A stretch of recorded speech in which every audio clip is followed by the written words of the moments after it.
we are live. Welcome to the Sunday Hang streams, everyone. We've got Carl, we've got Tosh, we've got Hazel, we've got myself. Hopefully everything sounds good to everyone out there. And I'm just so excited to be here. Hi, friends. Hello, hello. Happy Sunday. I'm already seeing some of our friends in YouTube saying hi to everyone. Gosh, we have quite a few on there today. So thank y'all so much for hanging out with us. This is our first stream since the tour, so it's really great to be back. How is everyone's Sunday so far? My Sunday? Yeah. Or everyone's Sunday? Everyone. Yeah. I'm talking about everyone. Everyone. I'm posing this question to the internet. Yes. Yes, to the Let's internet. see internet. How is everyone's Sunday? It's been good.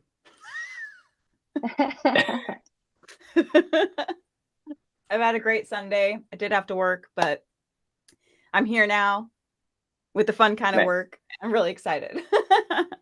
Awesome. Well, there's a bunch of people on the YouTube stream that I'm seeing. They're all saying hello. We're seeing a lot of people on the Facebook stream.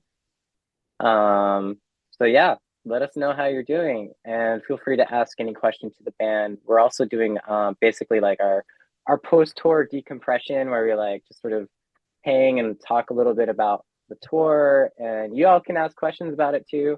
So yeah, I mean, it was a fun tour. How was your guys' experience? Any favorite moments that you could think of?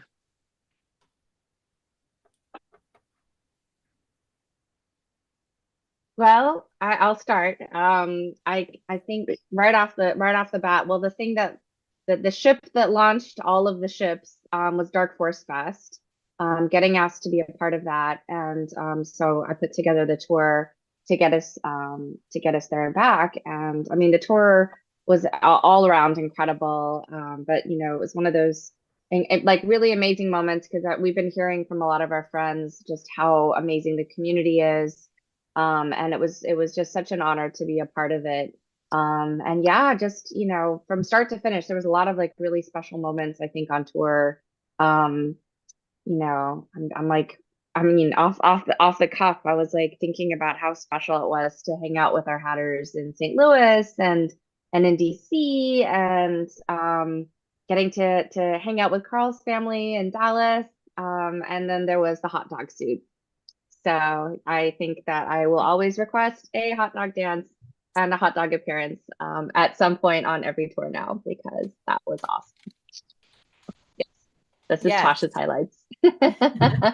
How about y'all? We're gonna have to find space in the trailer for a big mascot hot dog suit now. We can put it on top of the van, I'm just saying. I mean, that would be pretty great. Then everybody would know exactly where we're going and be like, follow the hot dog to the next show. It's like kind of like the Oscar Mayer. Yeah. Exactly. Oh, the Wiener. Oh, yeah. Let's do that. Let's just drive a Oscar Mayer truck across the country. That'll be so great. Maybe they'll sponsor our tour. Anybody wants to donate a hot dog mascot costume? Yes. We need the wiener truck. I worry though there needs to be like windows, because that's just one big hot dog, right? Or does it have windows? The truck.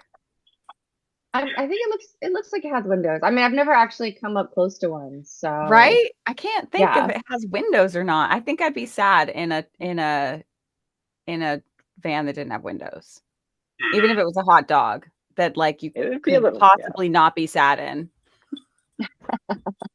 It would also be a little scary too, like just a hot dog without windows, but you're on the inside. It'd be strange. That would be so weird, especially just the shape of it. Like we'd all be like this inside, right? Rolling around. I can't really imagine.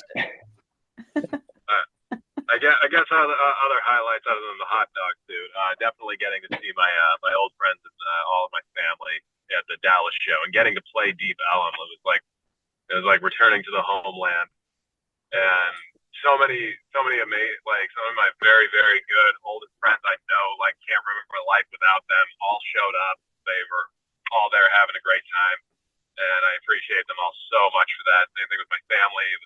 It was cool to get to do that and like get them to see what we've been working on for all these years, you know, because I don't think any of them really have. So that was really great. That was definitely awesome. my highlight. Yeah. Yeah, for sure. That was probably one of my. What's that? Oh, go ahead, Scott. I was gonna ask how your experience I was just gonna say that Dallas was one of my favorite shows because your family and friends were there, so it was just really fun to see that interaction happen. Yeah, that was cool.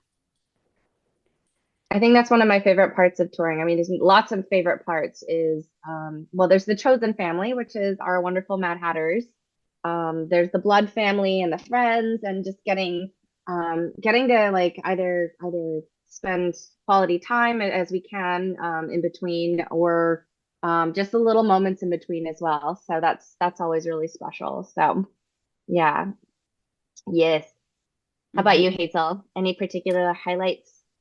I love just getting to integrate and just see how everything works. And I think that I love the van life. I love just feeling like I have everything with me and I've got one goal in mind, and that's just to put on an awesome show every night and rock out and create that magic with you all and create that for the audience. And I think that's kind of a bigger picture of a highlight, but the highlight really was those specific parts of the experience, and obviously getting to meet all the fans and just getting to be completely immersed in the experience, I think was my highlight. Yeah, it's a very really special, cool, very beautiful community for sure. I'm seeing a lot of people here in the chat that were hanging out with us. I saw Troiler said that this was your first time hearing you. Instant fan Ronald Thompson said Fort Walton Beach was his first time seeing us. And yeah, just I'm seeing Sean Lammers on there. And yeah, it meant so much. Yes. Oh, Ryben was there at Monstercade. Just seeing just how wonderful and special and how much people took care of us. I mean, we got so much love and generosity and kindness gifted to us on the tour. And so I thought that was really incredible to feel like, you know, we were part of people's extended families and that people really were taking care of us. So yeah. Absolutely. Yeah. Yeah. It is. It's about the community. I think that is what was so important to me too, was just to be immersed in that community and understand how that is what music is about. It's about bringing people together and just having that one channel where you just focus on that, and that alone was amazing. Yeah, I think it's really beautiful. Really quick, I wanted to mention there's some talk about the Monstercade show, and one of the fans like that I'm familiar with, Ryben, was at Monstercade, and he claimed that he was one of the ones that broke the slapper. So I just wanted to just give you props for that, because that thing has been slapped for years and years, and 2016. It's never been broken before. Yeah, I was told for a long time. Yeah. Yes. And yes. After the show, it was like sheared off. Like Steve's like, "Oh my God, finally it kicked the bucket," and that was a momentous occasion. So thanks for your enthusiasm. Thanks for rocking out. That was probably one of the funnest shows on the tour. So, I mean, every show was fun, but that was especially fun. Monstercade is a special place. Yeah. Monstercade was one of my favorites. It's so cool. And I love the people that run it. They're amazing. And the audience was great and dancing. That was a really, really A+ show. Yeah, it was. We played at Monstercade before, and we really, really love it there. And we had some people that came out and hung out with us from Charlotte, and we're actually going to be playing Charlotte. I just confirmed the show this fall, which is I'm super excited about that. We're actually playing there October 11th.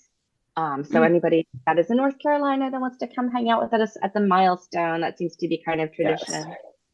Yes, but that would be really awesome. But yeah, Monstercade was pretty epic. And yes, it's always, I think, a sign of a good show when something harmless breaks. As long as you don't break yourself, right?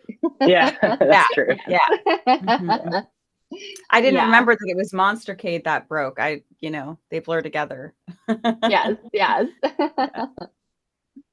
We're getting asked if we have a new song coming out, and yes, indeed, we are actually in the throes of putting together song, art, and music video for our upcoming single, "Me and You." That's the name of it, and we're really excited to share that. So that's kind of what we're focusing in on. I'm working on the fall tour as well. But Scott's in super producer mixing mode right now. Yeah, I just wanted to call out. We just finished getting vocals from Hazel, and it just sounds amazing. Like everyone together, I feel like it's just incredible. Like all the singing, all the vocals together, like creates this whole thing. Frequencies are shimmering, so really loving it. Yeah, it sounds awesome. Ronald Thompson, Carl is saying that his favorite memory is seeing Carl repeatedly trying to fix the slapper.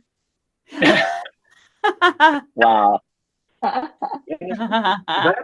happened a little bit more often on this tour. Like, it kept on just like it was drooping a little bit every once in a while, and it actually kind of became a part of the slapper experience. It was like whenever we have that break, the dance break, where everybody stops slapping, just a quick chance to put the slapper back, tighten it down, make sure it was all good, rotated it a few times, and then right on time with the song, was ready to go again. So yeah, kind of became a fun part of it.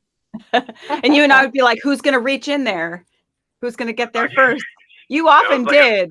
You saved the day. You were the one that first got in there, but a couple times I was like, I got it. Yeah, it was kind of like one of those like that ninja training thing where you have to like try and get your finger through the water before it like hits you, but with the slapping stick. Yeah. So I got my reflexes sharp. We're ready. Yes, ready to go. Woo, right in there. Wow. So we're getting a few other questions. Amaya's asking, where are we going for the fall tour? So we are definitely confirmed for Absolution Fest in Tampa on October 10th. And so I'm putting together a tour to get us there and back. We do have we're booked in Savannah, Georgia.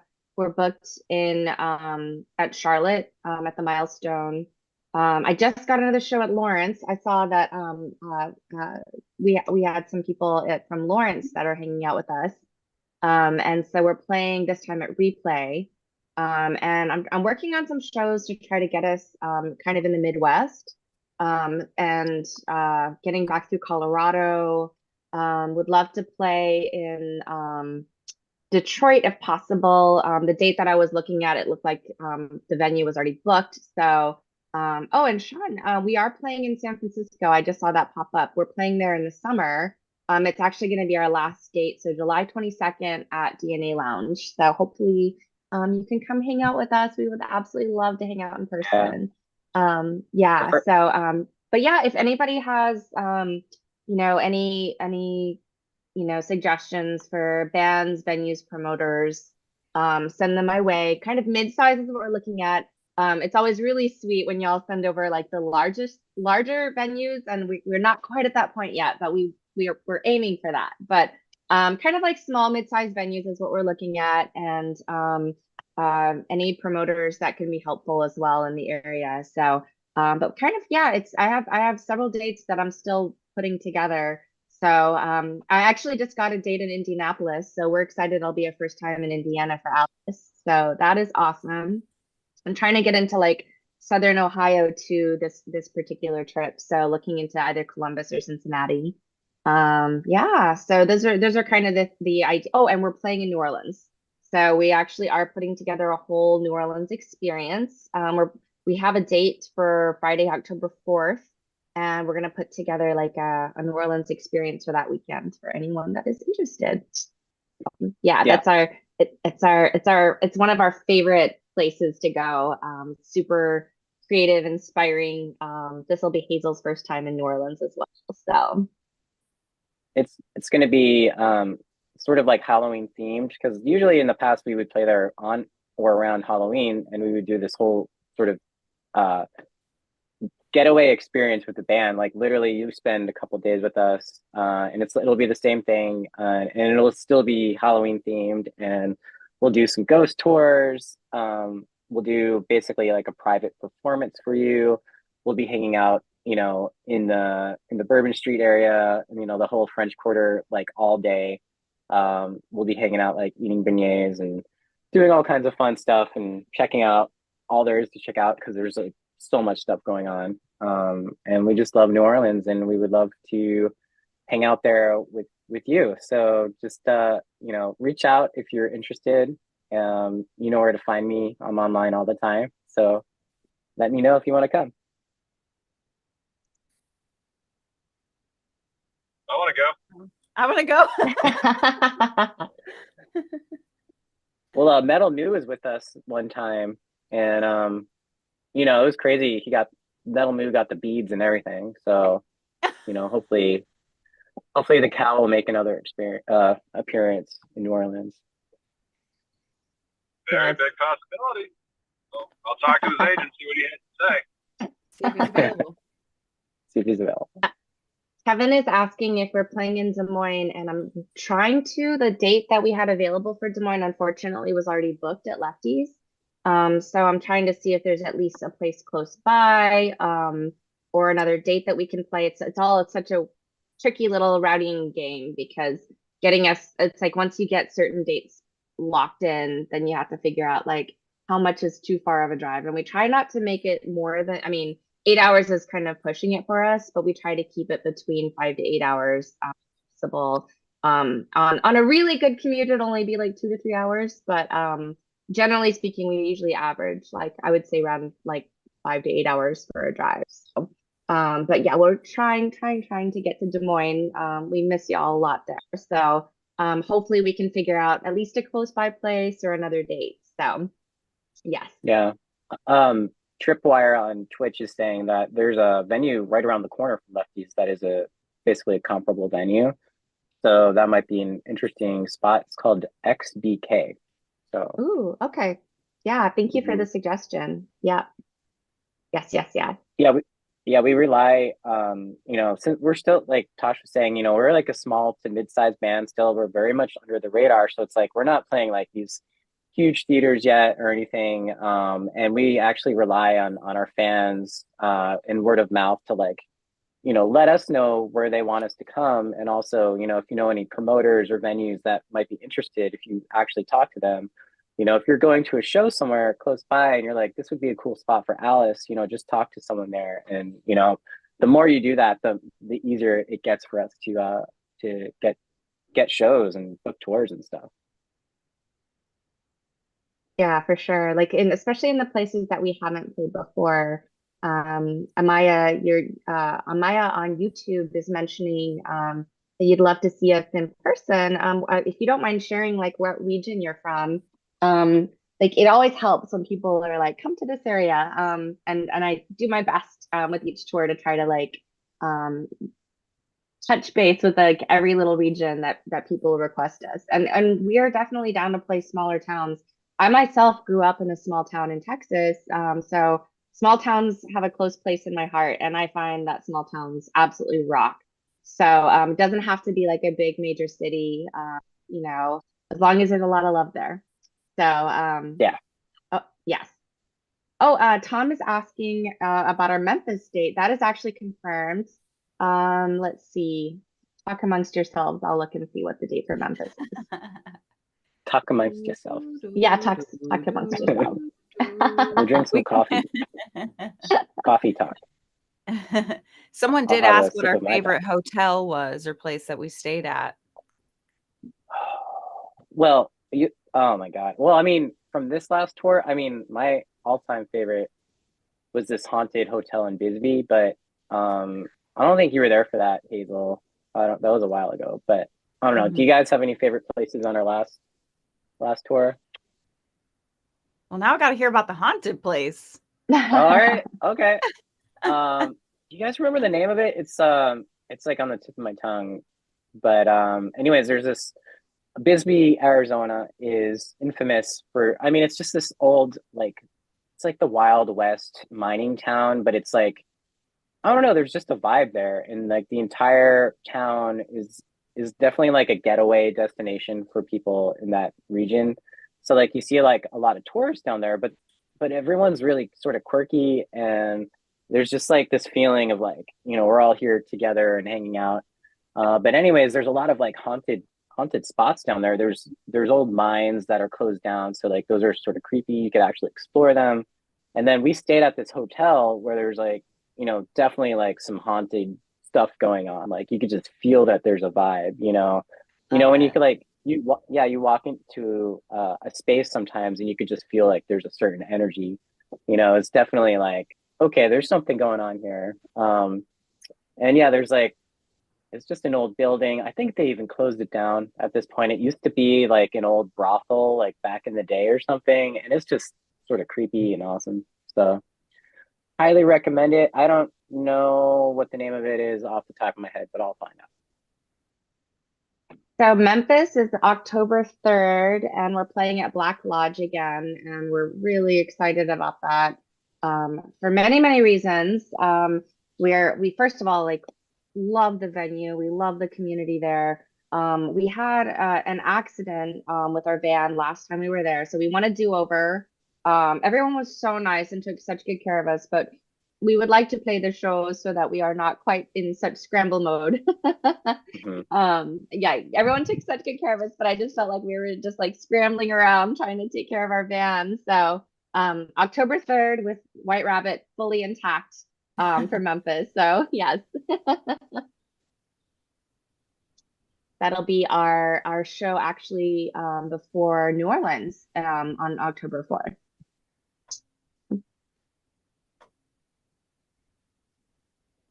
Yeah, And Memphis was, yeah. Oh no, go ahead. What were you gonna say? Oh no, I was reminiscing about the Memphis situation, but as a band, we sort of like collectively overcame this crazy challenge, which was getting in an accident. So yeah. Anyway. There was some great, I mean, we got hooked up with barbecue. One of our hatters brought us incredible barbecue in Memphis, and that was a lifesaver because I think we weren't even thinking about food. And then when the proverbial ashes settled, we were like, wow, I'm really hungry. So that kind of, it definitely, there's been so many moments. Dark Force Fest was the same. Charles brought us coffee and bagels right before the show, and we had driven all night from Ohio. We had to be at Dark Force Fest at 10 in the morning after playing our show in Ohio. So needless to say, like coffee was kind of like a staple to get us through, and so worth it. But it was such a lifesaver when he brought us like coffee and bagels. So that was amazing. Yeah. Yes. Yes. There's a question earlier for Hazel actually, and the question was from Callie, who's very active in our Discord, and it was, what was it like to perform with Alice? So I guess, that's a good question since this was sort of your first experience on tour and playing shows with us. Oh my goodness. Inspiring. A lot of freedom, a lot of feeling immersed, a lot of experiencing the energy of many different places and many different people, and kind of taking that in and giving it out. Obviously, the show's so amazing and professional. So I always felt like everything was handled at the topmost level, and I didn't have to worry about You know, something getting crazy, even if it does go crazy, but it was professional all the way through. You know, things happen, but not really on this tour. So yeah, it was just incredible. It was awesome. I hope that answers the question. There's a lot of things to it. Yeah. No, that's awesome. Mhm. Okay, I love this question from Matt. Are y'all into Star Trek? That's an understatement. That is definitely an understatement. Just a bit. We are actually kind of just a little.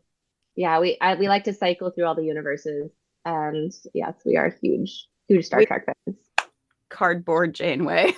Yes, with Cardboard Janeway. Yeah, that was I awesome. guess our question to you, Matt, is who is your favorite captain and what is your favorite universe? I see someone saying Deep Space Nine rules, so I can agree with that. Yes, Deep Space Nine is amazing. Yeah. I'm a toss up between TNG and Voyager. Yeah. I mean, there's Picard and Janeway. Janeway, so Yeah, I love Picard, I love Janeway. Mm-hmm. I think it's time to watch Voyager again. It's been a while since I've gone through it. You know, it's like you just got to sort of cycle through them all over and over until you like, you know, you can memorize every single episode. Right. Matt's is the original is Kirk, Captain Kirk, and the original. Nice. I actually just discovered the animated series with like of the old school like original series that I'm starting, which is the animated original series. It is. Oh, yeah, that's awesome. The original series. Oh, that I know. Yeah, with the original voices too. So oh wow, really yeah. Definitely fun. There was a question. Oh, Blank Thought was asking Hazel, how was it learning the songs? Oh, it was awesome. It was so great to learn music that I wanted to be listening to. I only say that because I do music full time for my regular job, and it's not always music I want to be listening to. So it's a lot of just plunking out notes and learning. So when I started learning this music, I was just so excited every time I was like, oh, I get to go home and work on some Alice music. So meaning I'm going to crank it up in my studio and I'm going to set up my microphone. I'm going to rock out. And so it was just really fun. And there was one night I didn't even want to stop. So I put my earbuds in and I went and listened to it before bed. And as I was going to sleep, because I was like, I just don't want to stop listening to it. I love the music. So it was great. That's awesome. Sometimes the best way to like, you know, really learn some music is when, you know, I've been in the situations where you have to like learn a bunch of material. It's just like listening to it, you know, especially before you go to sleep, because your brain, like, it just goes into your subconscious and then you wake up just sort of knowing it more without even thinking about it. So that's really cool. True. Yeah, that's very true. Yeah. And it always takes a sleep. You know, a sleep is like the memory sets in with a sleep. So for memory work, y'all, just remember, can't do it the day of, do it at least the day before. Well, so it was interesting because some of us were doing double and even triple duty. So me, Scott, and Steve also play in System Sin. I play keyboards and sing backups for System Sin. Scott plays guitar and synth. And then on top of that, our friend Avi in Austin wanted us all to guest on some of his songs. So me and Hazel were like, you know, helping each other out with learning the lyrics. Because it was one of those things where it's like when your brain is very squishy on tour from lack of sleep and, you know, all the things like lack of food, lack of sleep, squishy brain, it's very hard to remember things. So it's when you need mnemonics. Mnemonics definitely help. Oh, we had fun memorizing that though. Yeah. Little dance moves. A lot of fun. Like little dance moves. These are the words. This is the part. Here it is. Exactly. I was and the next one.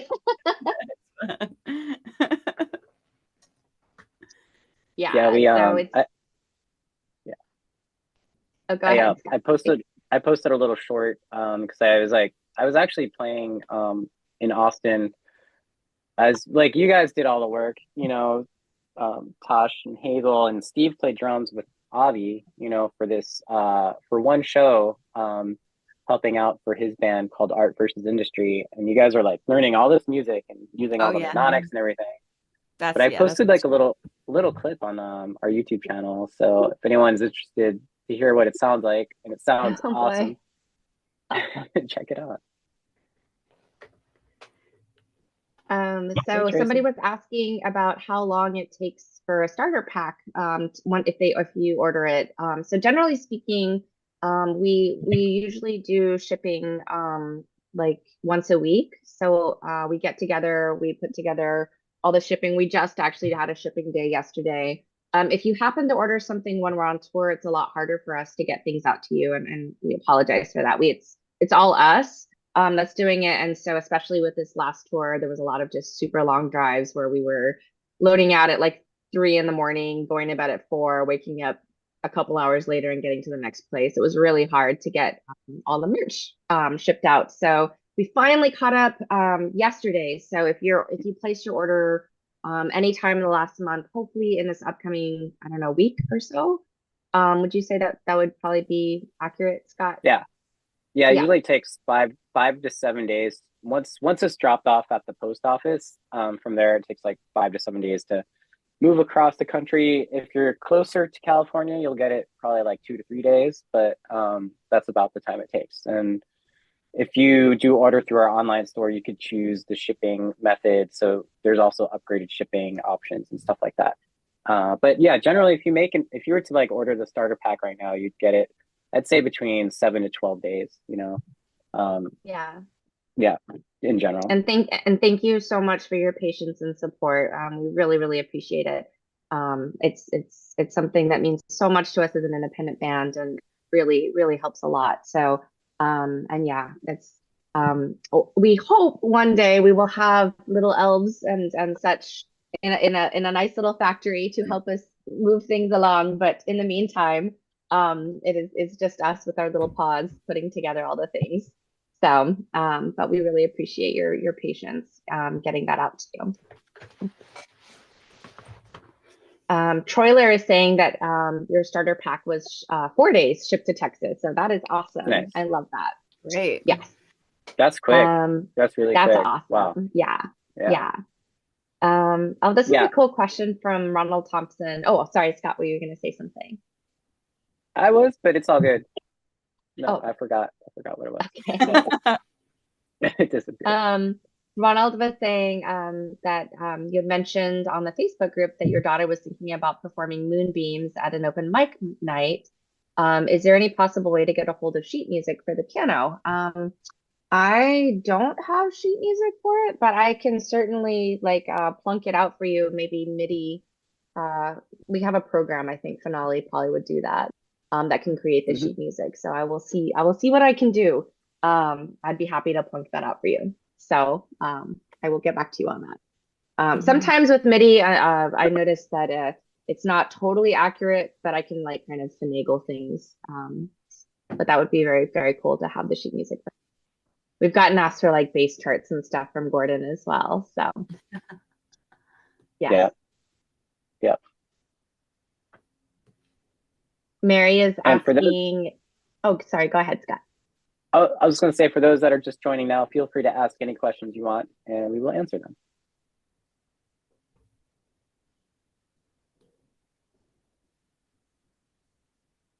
So Mary is asking if we could come to her state. Let us know where you are from, and we will see what we can do.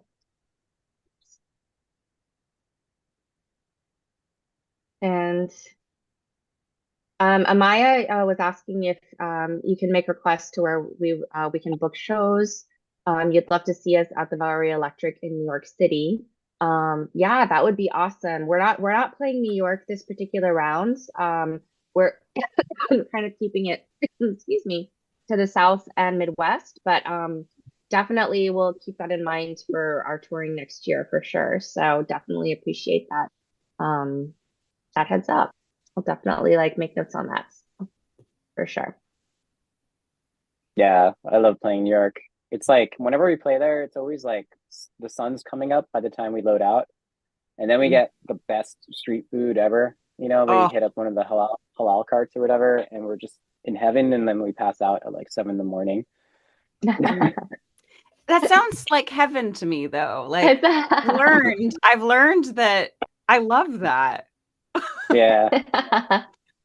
If you like that sort of lifestyle, then you're built for touring, Yes, basically. exactly. Carl, you're But it getting has to asked if have you're a driving purpose. to Carl's getting Sorry. asked if he's driving to Jack in the Box. Hey, there's probably one around here somewhere. I am currently driving to work right now. Yes. A nice long drive from, if anybody's in the chat is from California or Southern California, I'm driving from Downey up to Burbank, which is a nice long drive. So it just happens to be right in this window when we were doing this. So I was like, cool, I'll just flip it on and everybody gets to watch me drive. That works. Yeah. But yeah, no, unfortunately no Jack in the Box right now, but maybe soon. Maybe afterward. What do you like to get from Jack in the Box if you go to Jack in the Box? Oh man, I haven't been to Jack in the Box in a minute. Good there. I remember their tacos being good.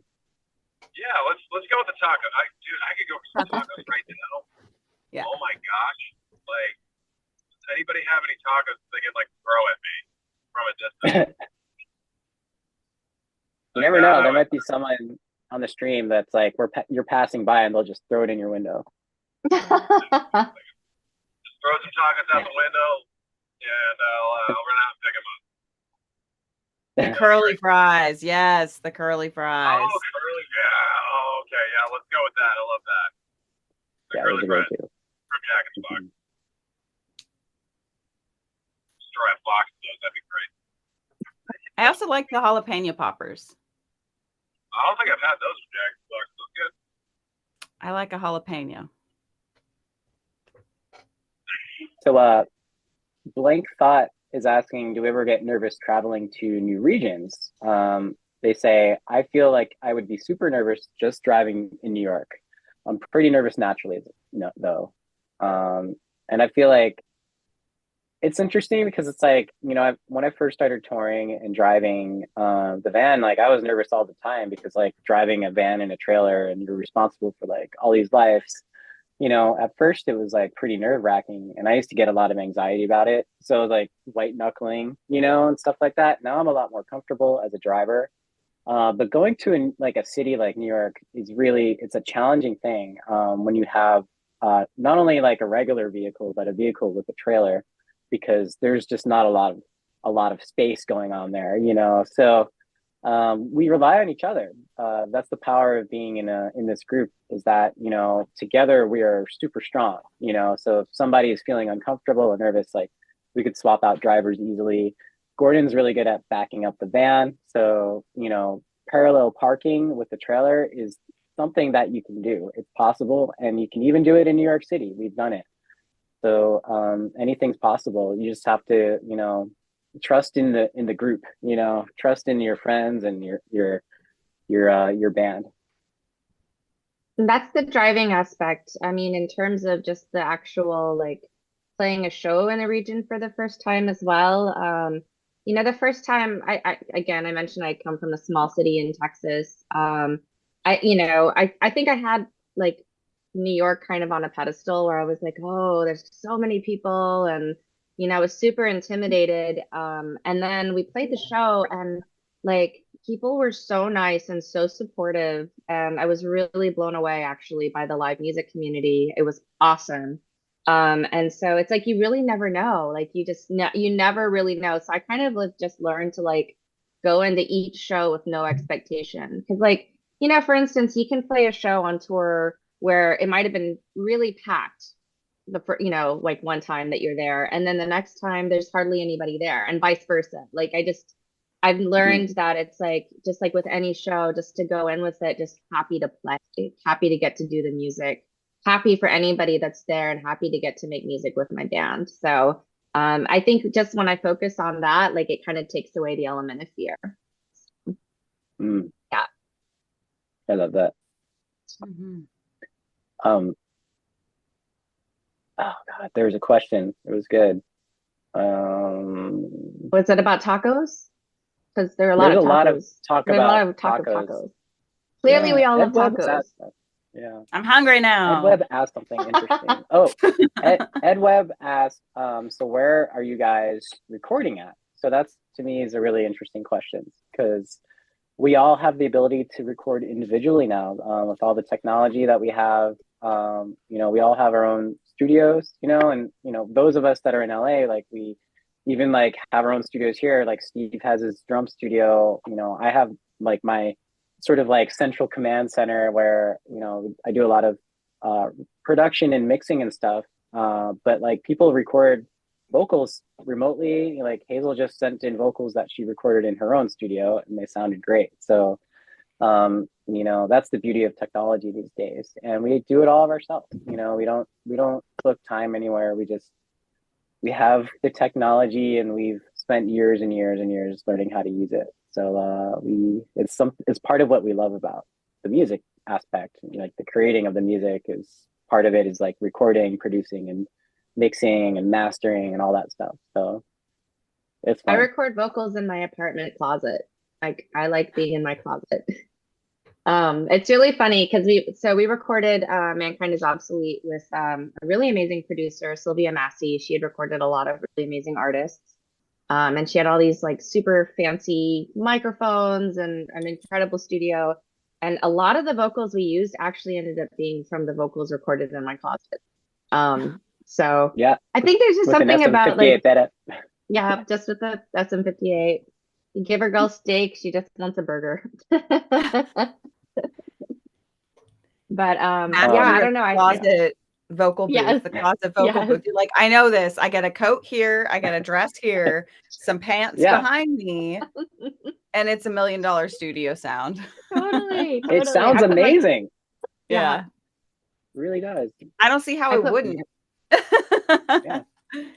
for me, it's just about Yep. getting in the zone. And like so I put up some Christmas lights and I feel comfortable. A lot of times I just keep my eyes closed. It doesn't really matter where I am. But like, you know, for me, it's just about being in the zone and just feeling like, you know, like I can really be inside the music. So yeah. Mhm. Temperus One was asking, what program do we use for when we're recording or doing our music?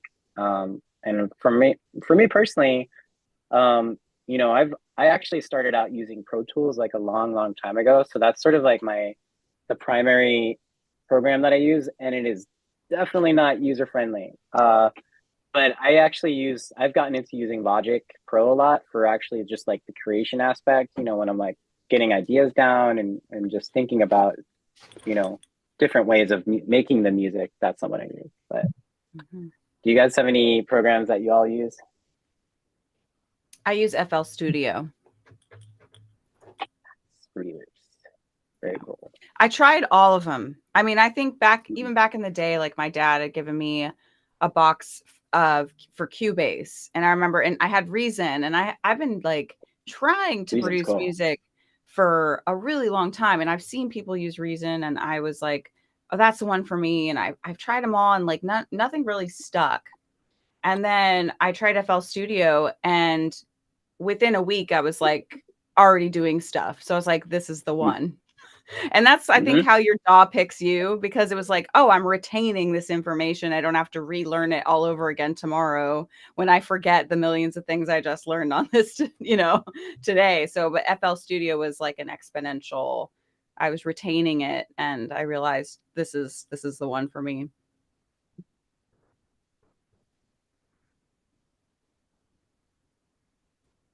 Yeah, that's awesome. I actually started with a program called Cool Edit Pro. So this is like something that was before even Pro Tools or whatever. So that was a huge pain to use. So I'm very happy with what exists now. Wow. Ableton's fun too. Anyway, Ableton's I could hard. go on Was hard for for me to hours. get into. Yeah, Ableton. I don't know. Like Ableton was one of those ones where I was like, I cannot retain this for some reason. Mm-hmm. Tricky. I think it's the way it Yeah. looks, because it's The interface. looks, Yeah. yeah, it just doesn't, it looks raw, you know? Mm-hmm. For sure. Yeah. Let's see. What questions might you all have for us? I'm sure there's some that I'm missing here. So I'm looking through all the feeds. There's a lot of chat going on. So there's like discourse happening. There's action happening in these chat rooms in Facebook, YouTube, and Twitch. So Well, Dusty is asking, what is everyone's favorite time of day to record their own voice? For me, it's night. I don't generally enjoy like early morning singing. I've done it. You know, we've definitely had our share of having to wake up early and then do our singing, but I find that I like having kind of the day to gently warm up my voice. So usually evening is my favorite time. And I'm a night dweller, so nighttime is my favorite. How about you? Me? Yes. Yeah. Yeah.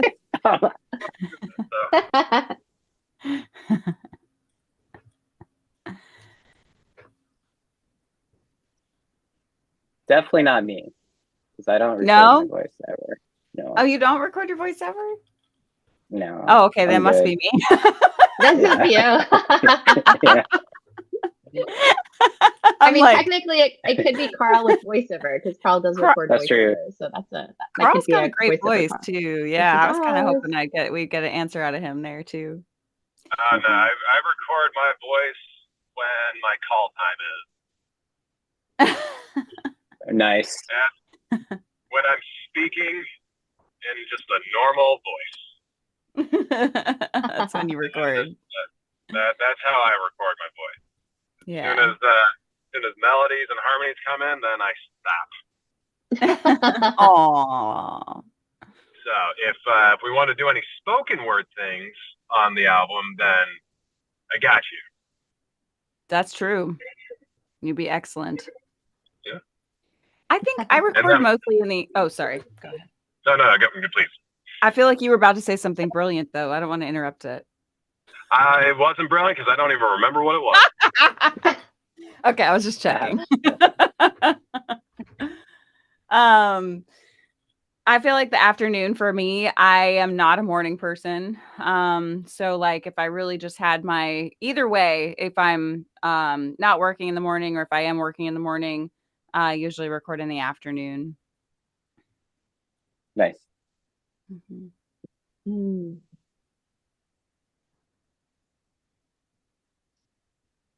So in the Facebook chat. Yeah, I'm so sorry, Tosh. Why don't you go? Oh, no, you. No. No, you. Turn. No, you. No, yeah. There's always like a weird little delay in Zoom, so it's like it's just strange. Anyways, I was seeing Russell Harshberger was asking, at what age did you discover your passion for music? So Tosh, do you want to go first? Oh, so I didn't discover music in myself. Actually, it was my parents. They heard me singing in tune in church when I was 9 months old. And they started me on piano lessons when I was 2. But I think for me, when I really had like kind of the awareness of just how much it meant to me was when I used to play piano for like when people would come over and visit, so relatives and friends, that sort of thing. And I just saw how much joy it brought to people when I played, and that made me really happy to see that amount of joy that I could bring to the room. So I guess, I mean, just a very early age, and then yeah, I don't know, it's just kind of been with me my whole life. Yeah. I'm gonna popcorn Hazel. Oh, okay. The question was what age? Oh gosh. When you discovered your passion for music. Well, it's weird. It's kind of a weird story, but when I was probably like 7 or 8, I used to pretend to sing. I would sing along with the radio in the car, and my parents used to just like relentlessly make fun of me because I guess I sounded terrible. They would call me like a strangling chicken. Like a strangling chicken, because I was like, I don't know. I don't remember. And I just remember like praying in the back of the car, like, I really want to sound like the people on the radio. Please let me sound like the people on the radio. And I don't know what happened. I mean, maybe something answered because I had been doing musical theater. And again, I was like, you know, they're like, oh, she can't sing. And then all of a sudden, one day I went in, auditioned for a show, and I had a voice, and I must have been 10. And they were like, what is happening? And I was like, I don't know. You doubted me is what's happening. So I think after that, I mean, they started casting me in almost all the lead roles after that. And my passion quickly grew into, you know, just a full-blown commitment to being a performer and singer. That's so cool. I think what it goes to show is if you keep trying, things can happen. Because I don't know necessarily if I'm going to say it's divine intervention, but what I do know is I kept trying. I love that. Yeah. How about you, Scott? Oh yeah, so I guess when I first realized that I had a passion for music, yeah, I mean, I feel like my brother, he was in, you know, he's 5 years older than me, and he had a very strong musical talent as a clarinetist. Like, so he was in band and all that stuff, and you know, so my parents were really trying to get me to play music when I was like a lot younger, but I didn't really take to it for a while. I tried out when I wanted to try out for band, I wanted to play drums. That was like the instrument that I thought was the coolest, and they didn't let me.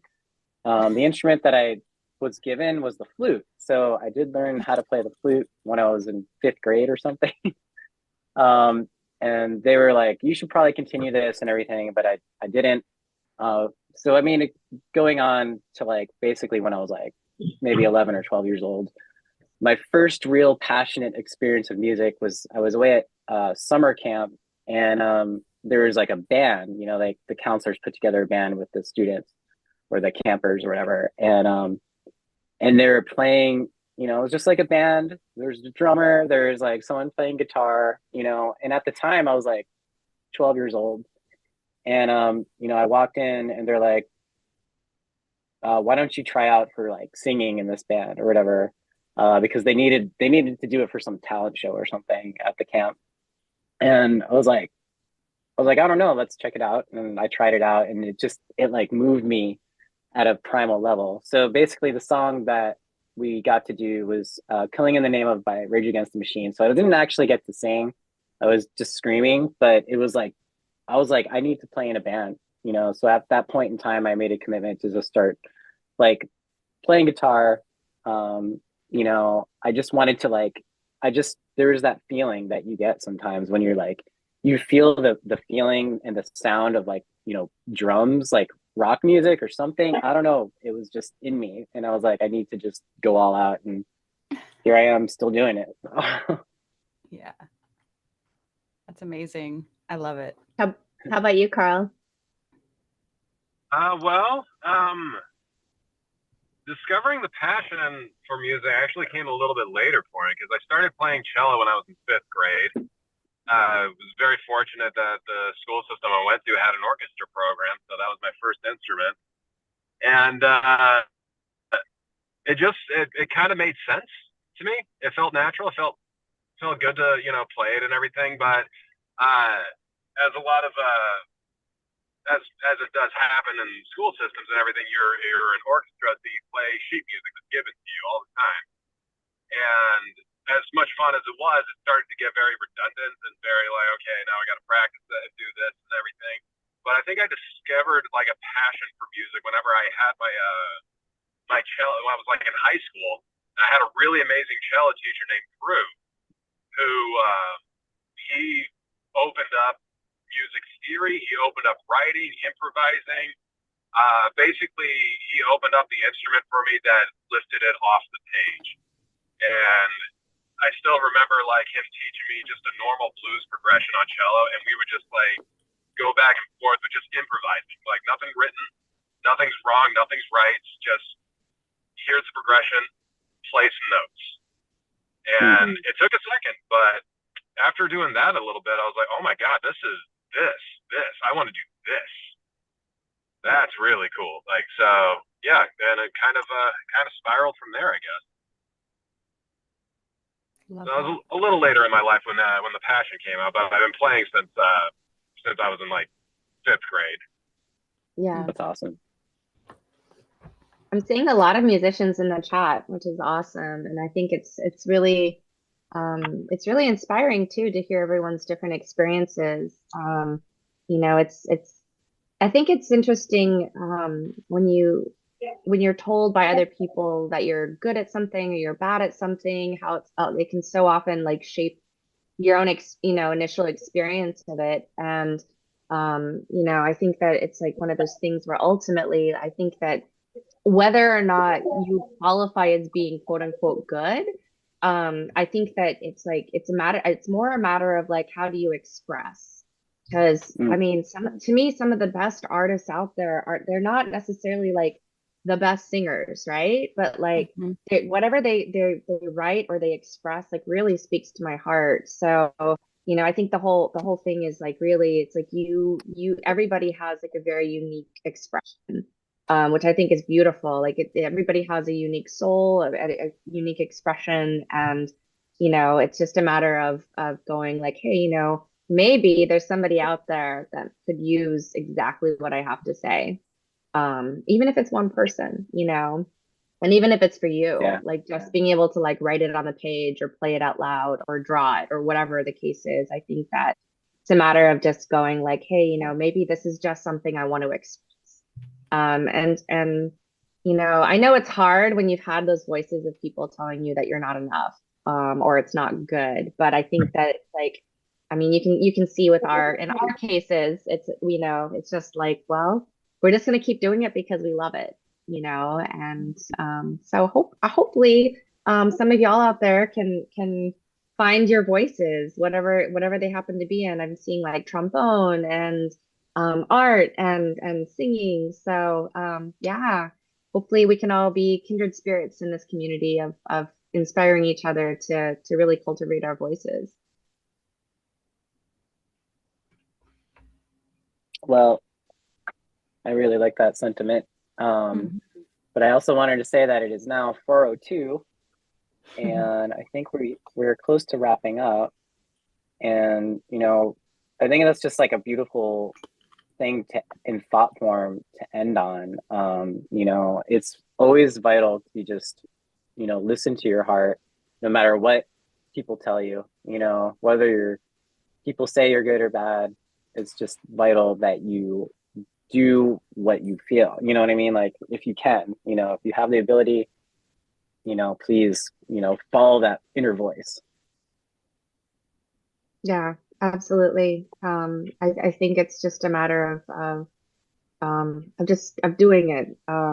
You know, I sometimes, you know, even now, as many songs as I've written, as many poems as I've written, it can be intimidating when you first look at that blank page and you're like, well, who am I now? What do I have to say?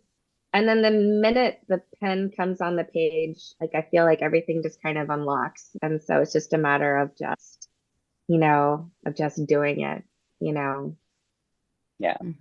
So, and knowing that there are absolutely supportive communities out there that that are going to love and support your work.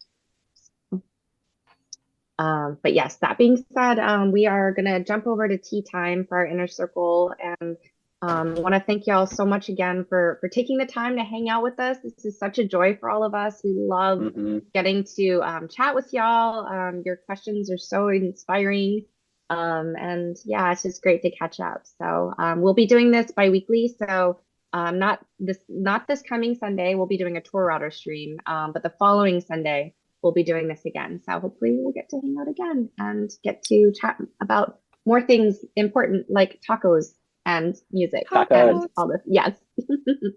Yes. But hopefully y'all have today. I know. I'm like, uh-oh, taco time. Now I'm hungry. Yes, I know. But sending much love, and hope y'all have an amazing rest of your Sunday and rest of your week. Yeah. Thanks everyone for hanging.